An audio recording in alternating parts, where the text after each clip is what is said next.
Oke, standby. Kamera roll and action. Assalamualaikum warahmatullahi wabarakatuh. Selamat malam, salam sejahtera untuk kita semua.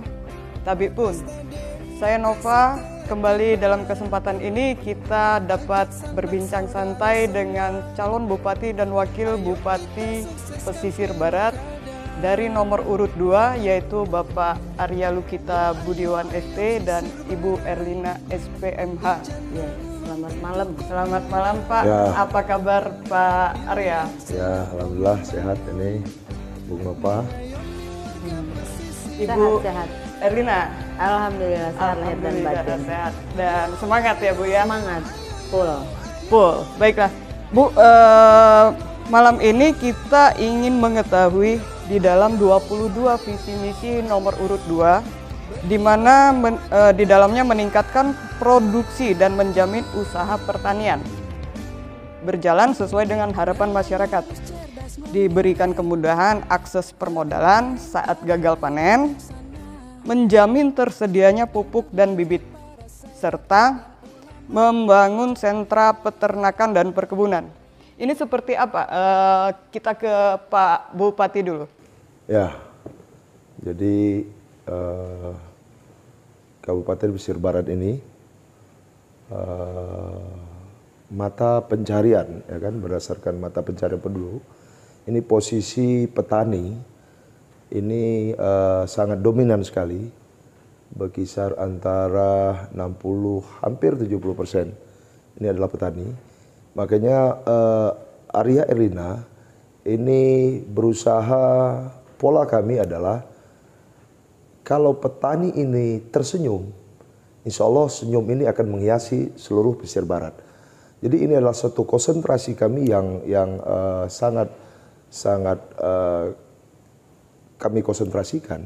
Ini mungkin nanti akan ada tim percepatan juga di bidang pertanian ini. Karena begini, kita lihat roda ekonomi kita. Pertama kita bicara palawija saja.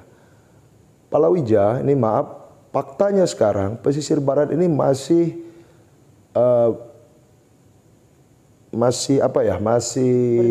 masih bergantung pada Kabupaten Lampung Barat.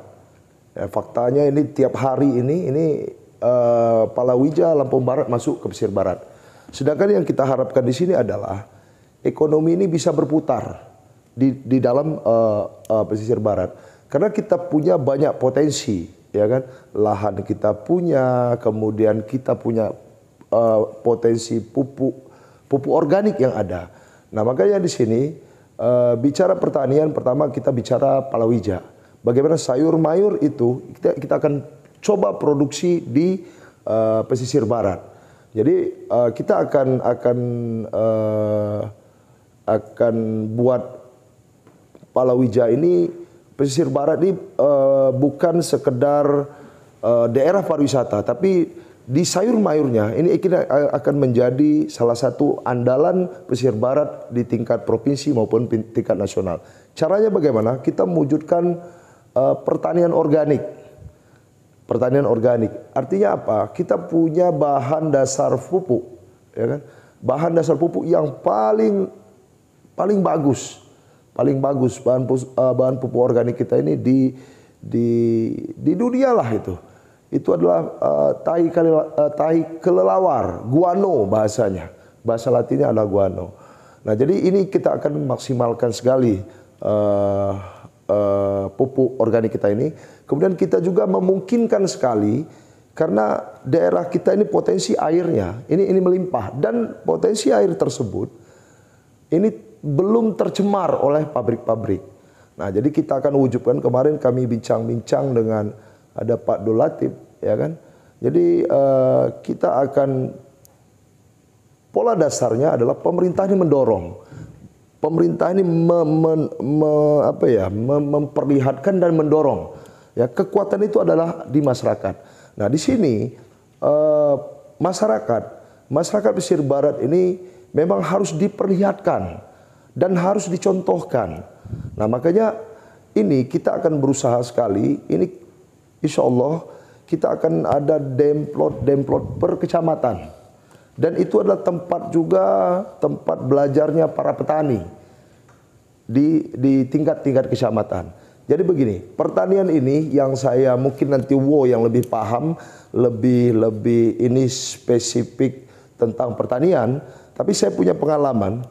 Jadi bertani ini pertama yang harus diketahui oleh petani adalah masalah bibit ini, ya kan? Artinya begini, bibit ini kita mengharapkan produksi yang banyak, sedangkan bibitnya tidak unggul, ya kan? Nah ini kita akan coba maksimalkan di bibit. Artinya dari bibit padi, ya kan? Ini benar-benar artinya memang yang kita akan tanam itu adalah bibit unggul. Kemudian kedua itu bicara pupuk, ya kan? Ini kunci keduanya. Kemudian kunci ketiga adalah ilmu, ya, ilmu pertanian. Nah, kemudian kuncinya adalah kerja keras dan berdoa. Insya Allah kalau 5 ini bisa dilakukan oleh petani, ya kan? Insya Allah petani pesisir barat ini akan berjaya. Makanya kita realnya, bagaimana realnya? Kita akan bentuk per kecamatan ini masing-masing demplot berkisar antara 2,5 sampai 3 hektar. Ini palawija. Ya. Di tengahnya itu ada modelnya model peternakan.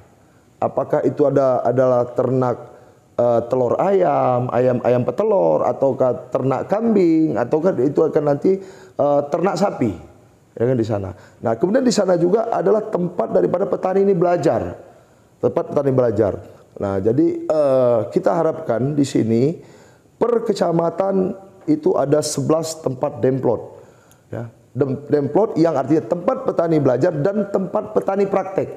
Nah, di sini memang bicara pertanian ini memang terlepas dari itu tadi kita bicara ilmunya. Nah, di sini kita akan support sekali dengan penyuluh pertanian. Dan di sini kita berharap sekali ini ada dukungan tim percepatan pertanian. Karena banyak kenyataan fakta ini sekarang adalah banyak yang paham tentang pertanian itu bukan di kantor, tapi di lapangan. Ini kemarin saya ke Mekar Budi, ya Bo ya. Mekar Budi itu daerah Ngambur. Ini betul-betul, ya kan? Betul-betul artinya apa ya? Petani kita ini berusaha sendiri, ya kan? Berusaha sendiri menunjukkan artinya memang apa ya? Memang jati diri mereka untuk membantu para petani. Dan di sini kita lihat apa? Pemerintah tidak hadir di sini, ya kan? Pemerintah tidak hadir. Artinya apa? Mereka perlahan-lahan dengan kemampuan mereka mengembangkan pertanian di pesisir barat ini. Makanya saya pastikan Arya Erlina ini akan hadir di petani. Akan hadir petani artinya mensupport penuh. Dan cara kita itu tadi, kita ada tim percepatan, kemudian kita ada demplot, tempat belajar petani, dan penyuluh pertanian kita ini harus belajar, ya kan? Karena kunci semua ini adalah di penyuluh pertanian. Itu satu. Kemudian kita misalnya bicara beras, ya kan? Bicara beras di sini, pesisir barat di sini adalah sentra, salah satu sentra beras. Kita akan bicara produksi dulu beras ini. Nah, di sini artinya apa? Kita bisa tingkatkan beras ini kalau memang kita benar-benar serius di sana dengan pola yang tadi.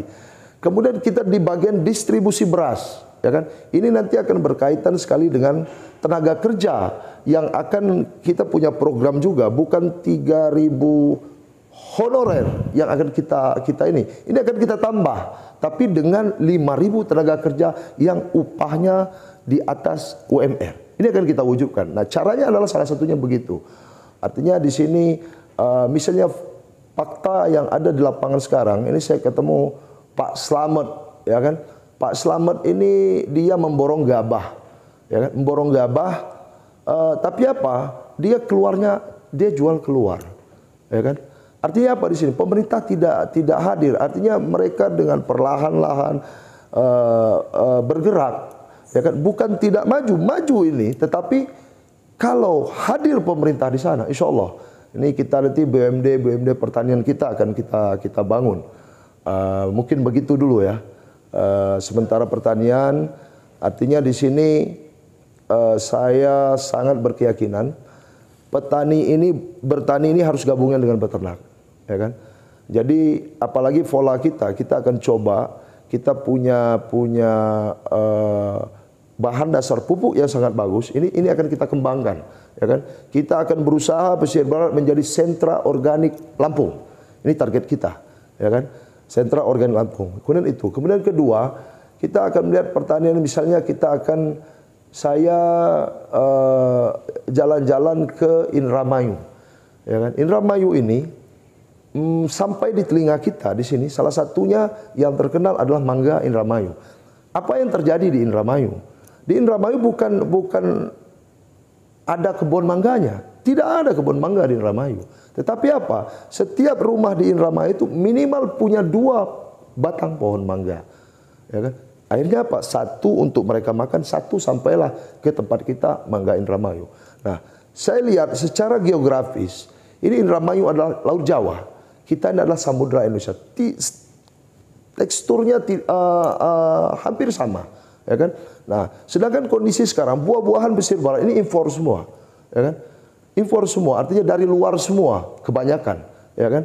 Paling kita ya mungkin musim duren, musim duku, ya kan? Tapi yang lainnya, ya kan? Model kelengkeng, model artinya mangga saja, ya kan? Modelnya misalnya alpukat, ya kan? Ini artinya banyak dari luar. Nah, ini kita akan wujudkan. Pesisir barat juga akan menjadi sentra buah-buahan Lampung. Caranya bagaimana? Caranya begini, pemerintah mendorong, artinya apa? Kita akan siapkan per rumah menanam minimal 2 pohon buah-buahan. Misal, pesisir tengah, nanti kita lihat secara penelitiannya, ini cocoknya apa gitu. Misal, cocoknya pesisir tengah ini adalah mangga, ya kan? Kita coba nanti kita kasih 2 pohon mangga kepada masyarakat, ya kan? Insya Allah, artinya apa? Saya rasa masyarakat kita ini pasti ditanam nggak ini? Ini saya sangat ini sekali, pasti ditanam masyarakat. Karena apa? Karena ya kalau mangga ini bagus, bibitnya bibit unggul yang kita siapkan, insya Allah masyarakat beli aja dia mau. Nah, jadi kita tanam 2 per rumah. Ya kan? Nanti kita akan kerjasama juga dengan desa-desa yang ada. Nah, saya membayangkan begini, kalau 1 jenis buah-buahan itu per kecamatan 2 per kecamatan 1 jenisnya. Jadi dengan bibit unggul yang ada ini sekarang ini teknologi semakin cepat, 4-5 tahun itu sudah berbuah. Jadi insya Allah 5 tahun ke depan pesisir barat menjadi sentra buah-buahan daripada Lampung. Baik Pak, dapat dari manakah kira-kira bibit unggul tersebut? Ya, jadi kalau di sini memang artinya apa ya? Ya kita harus kerjasama, ya kan. Kalau sementara ini kita memang belum bisa ya, belum bisa artinya menyiapkan itu langsung. Nah, tapi di sini artinya kita punya, makanya saya bilang tadi setiap program ini sangat berhubungan dengan masyarakat banyak. Nah, mungkin kita akan bekerja sama dengan akademisi, ya kan di sini. Kita punya Unila, ini lulusan Unila, ya kan. Unila itu adalah fakultas pertanian, itu kan zaman saya dulu kuliah. Fakultas pertanian nomor 2 di Indonesia itu adalah Universitas Lampung. Nah, di sini kalau kita buka kerjasama, ya gampang sekali. Kawan-kawan Unila ya itu kan mempersiapkan bibit unggul yang kita butuhkan. Nah, itu mungkin nanti yang artinya jadi kita akan coba dorong pesisir barat ini menjadi sentra pertanian. Dan saya konsentrasi sekali ini adalah organik, ya kan? Jadi kita punya khas, kita adalah daerah pariwisata juga. Di sini juga kita punya khas pertanian kita adalah pertanian organik. Gitu. Oke, terima kasih Pak. Ya. Untuk Ibu Erlina, boleh bertanya juga ya Bu ya. Di sini kemudahan akses permodalan saat gagal panen Bu. Seperti apa kemudahan yang bisa didapatkan oleh masyarakat khususnya para petani di pesisir barat ini Bu? Ya, jadi begini, kalau kita bicara soal pertanian, berarti kita bicara soal bagaimana keluarga kita gitu. Intinya pertanian di pesisir barat yang selama ini masih biasa-biasa saja akan kita maksimalkan. Artinya juga soal saprodi, sarana produksi pertanian itu semuanya harus terjamin atas kehadiran Arya dan Erlina nanti ke depan. Ya, kita akan bersama-sama masyarakat menyiapkan bagaimana modal petani untuk melakukan bercocok tanam bertani seperti yang disampaikan oleh Pak Bupati tadi soal bagaimana kita akan memaksimalkan soal produksi hortikultur. Hortikultur itu palawija dan lain sebagainya. Itu akan kita siapkan mulai dari modalnya, ya, modalnya nanti kita bantu. Kemudian dalam perjalanannya petani itu kan harus pandai melakukan budidaya, ya kan? Dalam budidaya itu harus ada soal ketersediaan pupuk. Dan kemudian tadi juga sudah disampaikan soal ketersediaan bibit.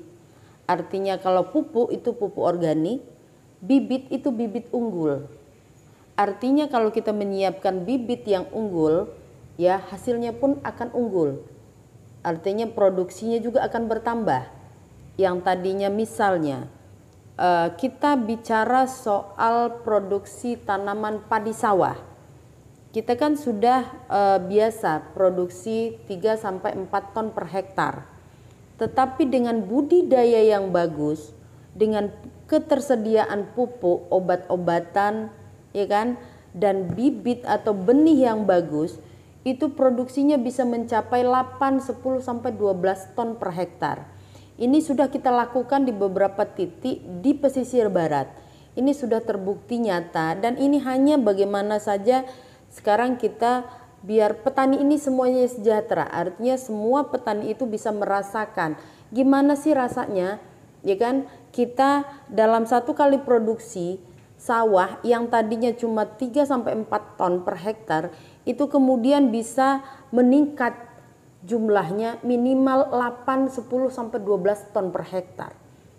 Nah, ini yang sudah dikejar sama petani. Gimana sih cara budidaya yang betul?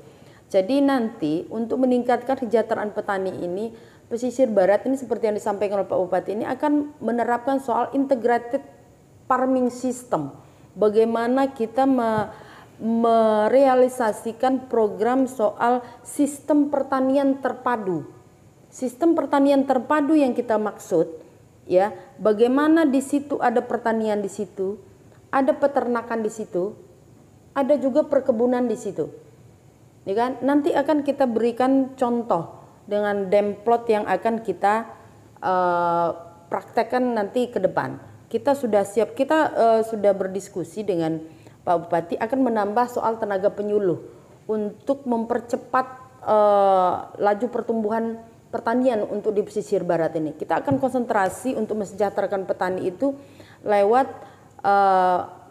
pertanian terpadu yang memang betul-betul ada jaminan soal ketersediaan pupuk dan bibit tadi, ya. Dengan kita contohkan nanti masyarakat, karena kita ini kan daerah kawasan hutan yang kemudian ketersediaan airnya cukup, lahan kita ini banyak, sistem pertanian kita ini tidak monoton, ya kan? Bukan hanya nyawah kita ini, kita juga ngebon, kita juga punya peternakan, ada ayam, ada kambing, ada sapi, ya kan? Di integrated farming system itu semuanya dalam satu lahan, hamparan. Nanti akan sama-sama kita kerjakan bersama-sama petani nanti, ya kan? Mungkin kita akan pertama kita praktekkan di Ngambur dulu, ya kan? Bagaimana sawahnya produksinya tinggi, tapi peternakan ayamnya juga berhasil, ada telur tiap hari, ya kan? Kemudian ada sapinya, ya enggak? Kemudian juga bisa kita kemudian nanam palawija ada di situ. Kalau yang sekarang nih semangka dan lain-lain. Ini sudah terbukti kita praktekkan dalam satu hamparan gitu. Dan ini ya kan yang ke depan akan kita kelola. Karena sekarang bertani kita sudah biasa, tapi budidaya yang benar dan menghasilkan produksi yang tinggi itu yang belum. Nah, nanti ke depan ya kan kita akan kelola itu bersama-sama dengan masyarakat soal pertanian. Makanya memang kalau kata Pak Bupati nanti pertanian ini serahkan kepada ahlinya. Pada saat kita gagal panen itu udah tugas pemerintah. Ya kan? Kalau saat kita gagal panen, petani itu harus ada jaminan dari pemerintah, akan ada asuransi yang mengganti bahwa berapa modal yang dia siapkan, ya kan? Itulah yang akan diganti oleh pemerintah lewat asuransi pertanian dan lain-lain. Itu kalau kita ada proses gagal panen. Ini sudah kita lakukan kalau itu dari sekarang. Ya. Tetapi yang belum itu bagaimana meningkatkan produksi pertanian yang lebih maksimal lagi. Nah kalau nggak ada ilmunya memang nggak bisa. Tetapi ini ya kan akan kita lakukan ke depan dengan potensi yang ada di pesisir barat sekarang. Pupuk organik kita punya, ya kan? Sudah ada potensi yang memang ini. Bibit unggul, ketersediaan bibit itu kita harus bekerja sama dengan teman-teman BPPT dan lain-lain ya. Bagaimana kita menyiapkan ya yang namanya benih, misalnya sertani. Kita udah siapkan ini sertani 9, sertani 13 ini sekarang sudah melakukan regenerasi yang terus-menerus meningkat sehingga ketahanan terhadap penyakit dan lain-lain. Ya kan? Ini yang harus kita siapkan soal pertanian padi sawah dan lain-lain. Kemudian soal pertanian yang bisa mensupport sayuran di pesisir barat. Ini kan sudah mulai. Kita ini kerjasama dengan teman-teman di Ngambur ini. Bagaimana ya kan lahan-lahan tidur kita ini sekarang kita bisa maksimalkan. Sekarang kan kalau udah bicara soal cabai, ya cabai dari mana? Cabai dari selatan. Ya kan? Produksinya tinggi, rasanya pedas, hasilnya banyak. Itu yang kita inginkan kan begitu. Nah inilah yang sekarang ini berkutat dengan teman-teman petani di bawah. Yang akan kita usahakan bagaimana ini kemudian bisa dilaksanakan ya oleh seluruh petani di pesisir barat. Bukan hanya di salah satu kecamatan saja. Nah oleh karena itulah seperti yang disampaikan oleh Pak Bupati tadi, ini bisa difasilitasi oleh pemerintahan Arya Erlina di 11 kecamatan, bukan hanya di satu kecamatan. Ini yang kita tunggu memang ke depannya gitu aja.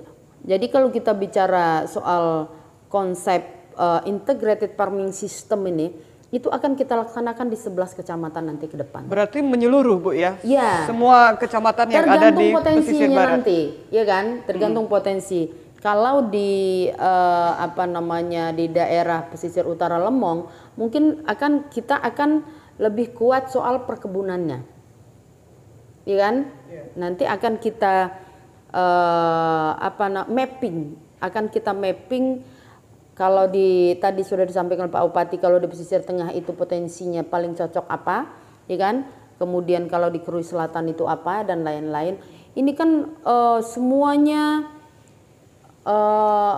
dalam satu kesatuan. Kita harus perbaiki soal irigasi. Kalau irigasi sawah tada hujan, bagaimana kita bisa kemudian mengupayakan ada irigasi teknis. Artinya kita harus menyiapkan pembangunan bendungan-bendungan di daerah-daerah aliran sungai yang punya potensi untuk mensupport pertanian di salah satu di kawasan itu. Ya kan? Ini kan harus betul-betul memang menjadi perhatian khusus untuk 5 tahun ke depan. Jadi nanti bersama Arya dan Erlina yakin soal pertanian, ya, peternakan dan perkebunan. Soal perkebunan kelapa, kita sudah menginisiasi. Saya kelapa ini potensi kelapa dalam pesisir barat ini sangat tinggi, ya kan? Tinggal sekarang bagaimana kemudian ketergantungan bibit kelapa dalam kita tidak ngambil dari luar. Makanya kita sudah menetapkan beberapa titik di pesisir selatan, ya, itu dengan teman-teman ini kita sudah ini dengan teman-teman jaringan pertanian. sudah kita siapkan untuk bibit kelapa dalam, Pak. Berarti jadi nanti dengan ketersediaan pupuk yang bagus, ya, yakin nanti kelapa dalam kita yang misalnya produksinya berapa tahun, sekarang bisa umurnya bisa turunkan lagi gitu. Jadi ini yang kita maksud ke depan itu, bagaimana kemudian pemerintahan Arya dan Erlina ini ya bisa mensejahterakan petani sepesisir barat ini, gitu. Jadi kita kepengen pertanian itu bisa mensupport masyarakat, karena itulah yang tidak tergoyahkan oleh musim apapun, apakah musim COVID, ya kan, musim COVID, musim apa lagi malaria sekarang. Pertanian inilah yang paling tidak tergoyahkan oleh apakah ekonomi sedang ini, pertanian inilah yang paling kuat, gitu loh. Jadi kalau petani kuat, negara juga pasti akan kuat, gitu loh. Oke, jadi, baik Bu. Itu. Tadi disinggung oleh Ibu Erlina, di mana asuransi untuk para petani ya Bu, ya, untuk yang gagal panen. Memperoleh asuransi itu seperti apa Bu? Kalau asuransi pertanian itu kan memang sudah difasilitasi negara. Di Kementerian Pertanian itu ya sekarang pun sudah ada ya, berapa luasan lahan kita yang rusak, misalnya gagal panen karena kemarin banjir. Iya kan? Itu sudah kita list, itu berapa kerugian petani. Iya kan? Itu yang akan diganti ke petani. Misalnya kalau dia rugi dalam 1 hektar itu 5 juta, itu akan diganti 5 juta, sebesar 5 juta begitu. Nah, ini nanti akan difasilitasi oleh pemerintah Kabupaten Pesisir Barat untuk menjamin kalau ada pertanian kita yang gagal karena musim, apakah bencana alam atau karena hama atau wereng atau dan lain-lain, nanti akan secara teknis akan kita list dan kita akan kasih jaminan ke petani bahwa modal mereka akan kembali seperti yang mereka keluarkan, modal mereka pada saat mereka melakukan usaha tani dalam bidang apa gitu. Jadi kalau padi sawah ya di padi sawahnya yang dihitung gitu. Jadi begitu. Oke Bu, kalau boleh mengintip sedikit di mana di dalam visi misi nomor urut 2 ini untuk mewujudkan negeri para saibatin dan para ulama, itu seperti apa Pak Arya? Ya, jadi begini, slogan kita ini sangat ini sekali ya. Ini artinya slogan Pesisir Barat adalah negeri para saibatin dan negeri para ulama. Faktanya sekarang ini bagaimana? Ya kan, mungkin kita sama-sama tinggal di Pesisir Barat, ya kan? Ya artinya kita tahu. Artinya dalam pelaksanaannya ini masih sekedar simbol saja. Nah, di sini saya melihat ini harus mulai kita langkahkan. Karena apa? Saya punya pertimbangan begini.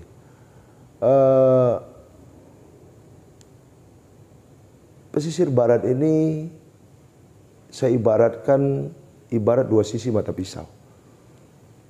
Dia bisa melambung, dia bisa tenggelam. Apa sebab?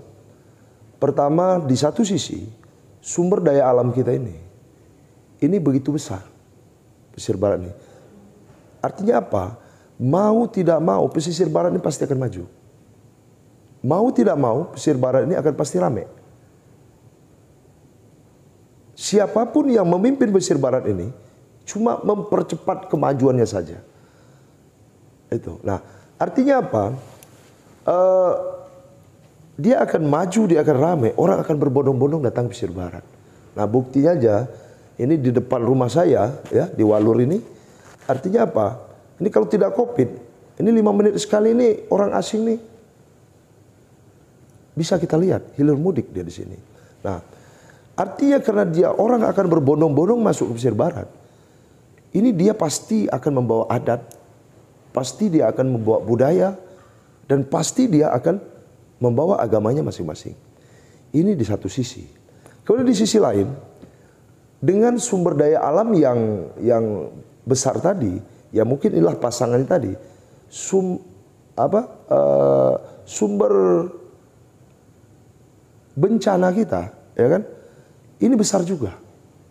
Ya, kita punya potensi bencana banjir, bencana tanah longsor, bencana gempa bumi, bencana tsunami.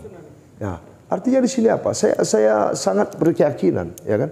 Keyakinan saya sangat berkeyakinan, artinya apa? Bencana itu terjadi apabila apa? Apabila hitamnya lebih banyak daripada putihnya. Bisa tenggelam pesisir barat ini.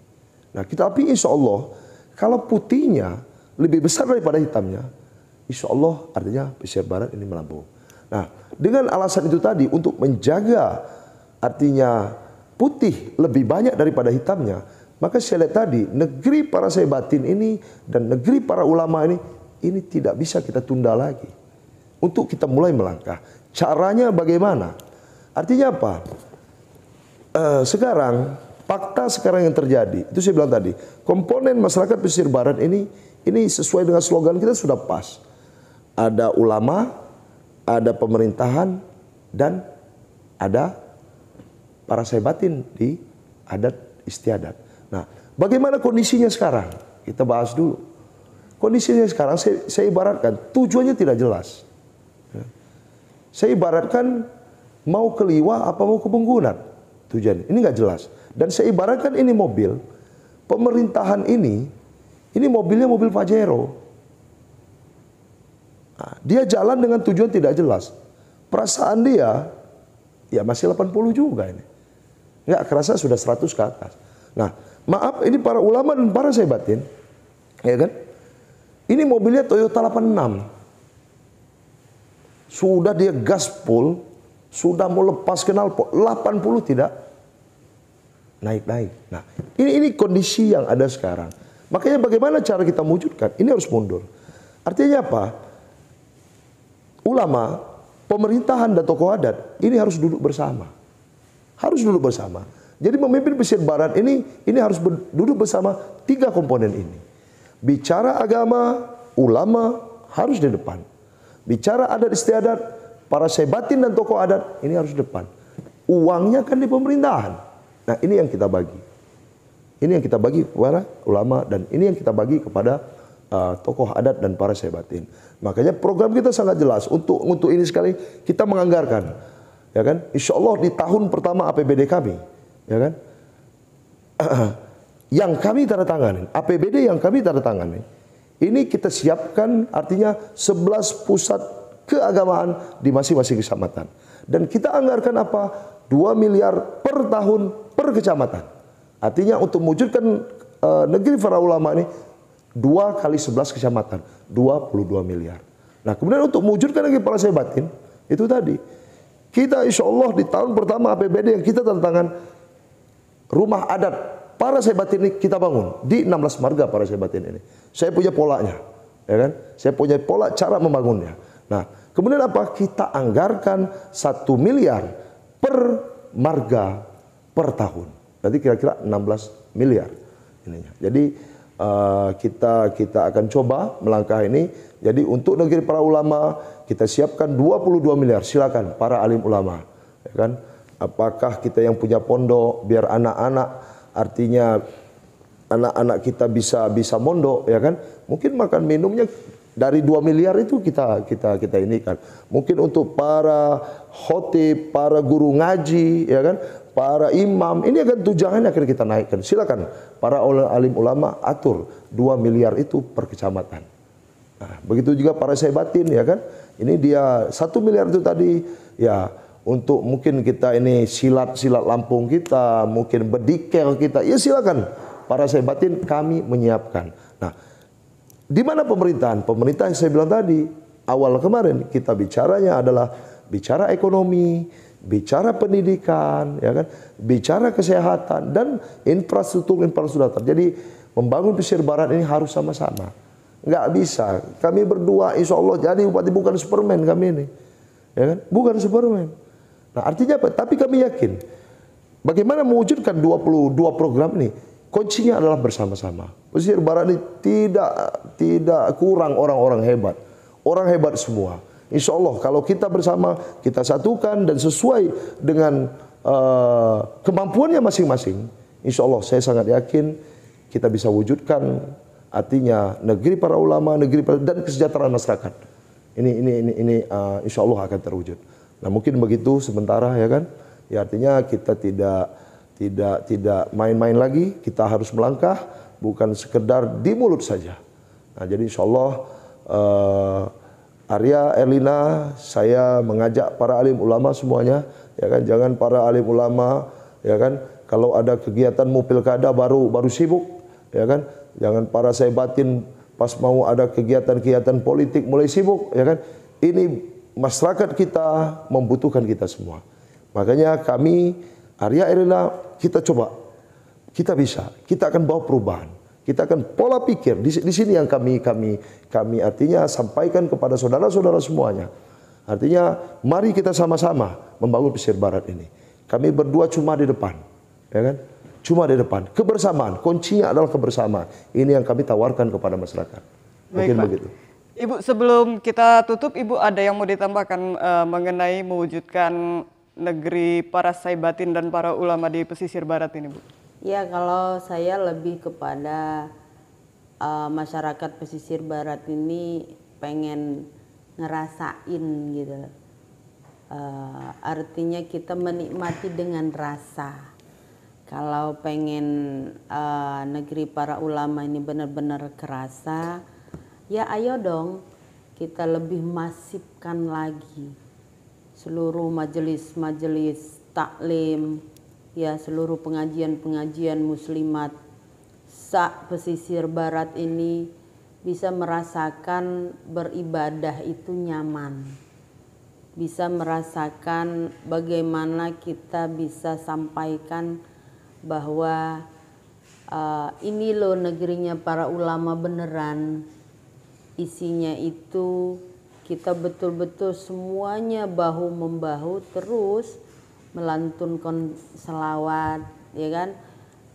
Kemudian kita mengaji dengan segala sumber potensi yang ada, yang masyarakat ibu-ibu ini pengen ada lomba rebana. Kalau saya sih dari dulu begitu, ayo kita lomba rebana sepesisir barat, lomba beduk, ayo kita adakan. Kita merdu-merduan, mana beduknya kecamatan atau pekon mana yang paling merdu, sehingga menggema pesisir barat betul-betul. Majelis taklimnya juga jalan. Kita fasilitasi, maksudnya Pak Bupati ini tadi, bahwa ibu-ibu ini tidak lagi minta-minta. Kalau yang namanya seragam, yang namanya alat marawis dan lain-lain itu difasilitasi oleh pemerintah, ya kan? Itu tandanya kita negerinya para ulama. Harus ada keberpihakan anggaran yang difasilitasi oleh pemerintah untuk merealisasikan negeri para ulama dan negeri para saibatin itu, ya kan? Kalau negeri para ulama, negeri para saibatin, masyarakat cuma mau minta rebana yang harganya 250.000 satu itu aja masih ngemis-ngemis, masih ini pakai susah bener proposal, cari Bu, ya? duitnya entah kemana gitu loh. Nah ini nanti akan kita fasilitasi seluruh pekon di Kabupaten Pesisir Barat ini, biar semua bisa mengeksplor bagaimana kecintaan mereka terhadap ulama, bagaimana kecintaan mereka terhadap bagaimana mengembangkan ketakwaan terhadap dunia Islam dan lain-lain. Ini yang akan kita realisasikan di pemerintahan Arya Erlina ke depan. Artinya kita bukan cuma ngomong-ngomong saja, ya kan? Mau ngomong aja, saya mau ngaji aja apa gitu loh, agak dibatasi karena harus hanya satu kelompok saja yang jalan, nggak bisa begitu. Harus semua bahu membahu, kita semua ikut seluruh kelompok pengajian, ayo semua ini kita jalan semua gitu. Jadi tidak ada pemilahan dan lain-lain. Rasa cintanya bupati sama wakil bupati ini semuanya sama, ayo kita bareng-bareng gitu. Kalau kita mau menegakkan negeri para saibatin dan ulama, artinya secara regulasi nanti akan diatur dalam bentuk dituangkan dalam bentuk perda. Kalau sudah begitu kan kita mau tidak mau harus ada keberpihakan anggaran yang harus kita kucurkan untuk negeri para ulama. Begitu juga dengan negerinya para saibatin, karena para saibatin pesisir barat ini kan banyak, ya kan? Bukan hanya 16 saja, tetapi setiap pekon itu saibatin kita ini kan banyak, ada 3 sampai 4 raja-raja kita ini di setiap pekon. Ini yang kita maksud diinisiasi itu sama pemerintah itu begitu.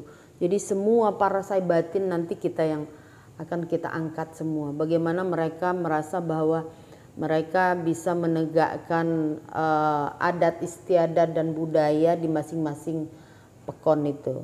Akan kita angkat, tetapi semuanya dalam satu bingkai di negerinya para saibatin yang ada di pesisir barat. Tentu juga akan didukung dengan regulasi yang mendukung ada keberpihakan pemerintah untuk mengangkat adat istiadat budaya di tengah-tengah masyarakat Kabupaten Pesisir Barat begitu. Oke, terima kasih Bu. Pak, Kabupaten Pesisir Barat ini dikenal dengan damar. Damar mata kucing ini merupakan keunggulan Kabupaten Pesisir Barat. Nah, ke depan seperti apa Pak program untuk para petani damar sendiri di Pesisir Barat ini Pak? Ya, jadi salah satu artinya keunggulan kita tadi adalah damar. Jadi hampir 96% ini damar mata kucing itu dari pesisir barat. Di samping sisanya mungkin Kalimantan ya. Nah ini memang akan menjadi konsentrasi kita juga. Bagaimana kita meningkatkan pendapatan petani di harga damar ini, dan artinya juga di sini artinya kita akan bagaimana harga ini bisa stabil, ya kan? Nah, jadi di sini memang ini akan jadi perhatian khusus. Mungkin insya Allah kita akan buat BUMD nih. Ya, jadi ada badan usaha milik daerah yang memang untuk artinya kita berbicara mengenai damar di sini. Jadi kita akan support betul, ya kan? Pertama BUMD ini ya itu kita lihat tadi. Problem batang damar ini sekarang adalah banyak pohon damar ini yang ditebang. Artinya produksinya mulai menurun. Nah, strateginya itu tadi saya bilang tadi, mungkin ini nanti kita akan buat BUMD. Ya kan, kita akan bekerja sama dengan artinya pengusaha-pengusaha kayu kita, ya kan. Mungkin kalau masyarakat kalau mau menjual kan tidak bisa kita tahan. Nah, jadi sini mungkin ini akan kita buat suatu regulasi. Masyarakat yang mau menjual batang damar ini dengan BUMD. Ini regulasi kita untuk mempertahankan bagaimana batangnya dulu ya. Karena batang damar ini berkisar antara 20 sampai 30 tahun. Ini baru bisa kita artinya kita produksi. Nah, jadi di sini artinya apa? Mungkin regulasinya nanti akan kita perdalam, perbincang dengan para ahli yang lebih ini. Tapi sementara gambaran umumnya adalah BUMD ini nanti dia akan bekerja sama dengan pengusaha-pengusaha sawmill, ya kan? Karena kita di sini juga ada potensi kayu di sini ya. Tapi kita tidak bisa juga mematikan sawmill ini. Nah, artinya apa? Masyarakat yang pingin menjual batang damar ini akan BUMD coba atur. Jadi mereka menjual ke BUMD. Nah, kemudian apa? Kalau pengusaha kayu mau membeli batang damar ini tadi, ini BUMD yang menjualnya ke pengusaha kayu. Jadi damar-damar yang tidak produktif tadi, ini pengusaha kayu itu berhubungan dengan BUMD. Jadi kalau masyarakat mau menjual batang damarnya, BUMD yang akan masuk, ya kan? Nah, kemudian di sini kita berbicara bagaimana peningkatan harga. Kita sekarang masih bicara bahan mentah. Bahan mentah yang kita keluarkan dari pesisir barat ini bahan mentah. Artinya mungkin ada pemilihan damar A, damar B, C, ya kan, debu segala macam itu, ya kan, itu cuma baru sebatas itu. Nah, bagaimana kita meningkatkan? Jadi mudah-mudahan kita sudah berbincang dengan kawan-kawan eksportir damar di Jakarta, ya kan. Artinya kita akan berusaha damar ini keluar dari pesisir barat itu setengah jadi, ya kan? Setengah jadi. Artinya apa? Kita bukan produksi mengeluarkan dari kruy itu mentah lagi. Kita akan coba setengah jadi, mungkin cair di sini. Mungkin cair di sini. Makanya kuncinya adalah pemerintah harus hadir. Pemerintah dengan apa? Realnya BUMD harus kita bentuk. Ini paling kalau kita bicara damar untuk produksi ini nggak banyak juga sih, ya kan? Bagaimana kita untuk menstabilkan harga. Jadi di sini memang pemerintah kontrol, tapi kontrolnya menguntungkan semua. Kita tidak mematikan, ya kan? Artinya mematikan daripada pedagang, lapak, kemudian pengumpul. Kita akan coba regulasinya yang artinya, tapi keluarnya ini nanti ini ada pemerintah di sini, ya kan? Nah, jadi insya Allah damar menjadi andalan kita dan kami sangat konsentrasi dari bagaimana kita menjaganya ini dulu, ya kan, menjaga bagaimana batang damar ini artinya tidak ditebang sembarangan. Caranya begitu tadi, artinya penduduk yang mau jual ini BUMD yang ambil. Nah, yang tidak produktif lagi batang damar ini BUMD jual ke pengusaha kayu. Nah, ini nanti kita bicara tentang artinya mempertahankan kayu damar ini. Nah, kemudian yang seperti saya bilang tadi, kita harus bicara bagaimana stabilkan harga. BUMD harus hadir. Nggak banyak-banyak di sini. Mungkin BUMD untuk damar ini saya sudah berbincang-bincang antara 15 sampai 20 miliar. Dan intinya apa? BUMD ini harus orang-orang yang kompeten, ya kan? Jangan asal saja, ya kan? Jadi yang mengerti tentang damar, ya kepalanya harus orang yang memang eksportir damar. Ya kan? Banyak pengusaha kru ini yang eksportir damar di Jakarta. Nah, ini yang kita akan coba nanti jalin komunikasi, ya kan? Bagaimana caranya ini damar ini meningkatkan, kita bisa apa ya? Bisa mempertahankan produksi, bila perlu kita meningkatkan produksi, ya kan? Kemudian bagaimana harga damar ini stabil dan bisa mesejahterakan daripada petani damar. Nah, jadi mungkin ada tim khusus juga ini nanti damar, ya. Dengan BUMD yang kita ini kan, dan insya Allah SDM kita mampu, ya kan, untuk menggerakkan ini. Itu kira-kira begitu. Nah, mungkin ada tambahan. Iya. Menambahkan sedikit saja soal pengelolaannya nanti. Tadi sudah disampaikan akan dikelola oleh BUMD dan kita akan stabilkan harga minimal harga damar 1 kilo. Damar itu bisa membeli 3 kg beras gitu loh. Jadi memang ini yang harus kita ukur, artinya minimal harga itu harus minimal 25.000 sampai 30.000, itu harus stabil setiap hari. Itu artinya tidak fluktuasinya tidak terlalu jauh, tiba-tiba jatuh menjadi harga 12.000 dan lain-lain. Ini kan mengguncang ekonomi petani. Nah, ini yang tidak kita harapkan ke depan kalau dikendalikan oleh pemerintah dengan monopoli harga yang disampaikan oleh Pak Bupati tadi. Nanti pengusaha-pengusaha yang ada di dalam, kemudian para bahan baku untuk menggunakan bahan baku damar ini datang ke pesisir barat. Bila perlu ini nanti ke depan kita sudah bicara dengan Kadin, sebetulnya teman-teman Kadin akan menghadirkan membangun pabrik-pabrik yang memang menggunakan bahan baku dari damar, misalnya pabrik cat dan lain-lain. Nah, ini yang nanti ke depan juga akan terus bergulir untuk menyiapkan tenaga kerja dan lain-lain.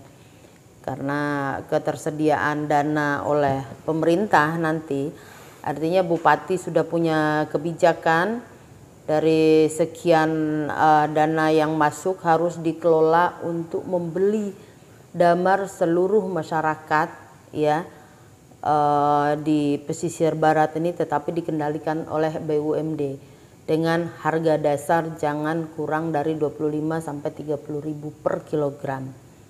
Itu bisa kalau perlu itu harga 30.000 itu per setiap hari, itu jangan pernah turun itu menstabilkan harga ini memang yang susah, karena memang harga damar itu tinggi sebetulnya di tingkat eksportir, tapi karena permainan, nah inilah yang membuat petani itu kemudian agak sedikit menjerit gitu loh. Nah inilah yang akan kita upayakan maksimal nanti ke depannya, karena memang masyarakat kita bergantung sama damar gitu loh. Jadi insya Allah nanti ke depan ya, dengan bersama-sama Arya dan Erlina kita akan kelola maksimal, sehingga hasilnya pun akan maksimal untuk masyarakat.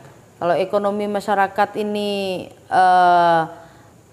bagus, ya kan, insya Allah ke depan damar yang tadinya tidak jadi unggulan, misalnya tidak jadi perhatian masyarakat, sekarang masyarakat berlomba-lomba untuk terus melestarikan yang namanya itu damar. Mesti nanam, kalau udah nggak produktif lagi, dia harus sudah ngukur, harus ada gantinya. Jadi tadi betul, kalau yang sudah tidak produktif sudah dipikirkan untuk melestarikan, menanam kembali. Karena sekarang kan masyarakat memang sangat bergantung dengan damar, karena memang tumbuh paling bagus itu ada di pesisir barat. Gitu. Ya, kan tempat lain kan produksi getahnya kurang bagus. Nah di pesisir barat ini yang punya keistimewaan soal tekstur tanah dan lain-lain, sehingga produksi getah damarnya menjadi kualitas nomor 1 di dunia gitu. Jadi inilah yang menjadi ciri khasnya pesisir barat itu soal damar. Kalau tadinya, kalau kata orang Krui kan 10 hari itu kan masih empuluk, atau empuluk enggak? Ya, nah nanti ke depan gimana caranya nanti oleh para tenaga-tenaga ahli dalam bidang itu bisa lebih cepat getahnya itu, biar lebih cepat kering dia gitu, sehingga nanti petani akan terus bergairah dan akan mendapatkan, menikmati dari hasil damar dengan produksi yang tinggi. Ini yang kita harapkan. Oke, baik. Terima kasih Bu atas penjelasannya.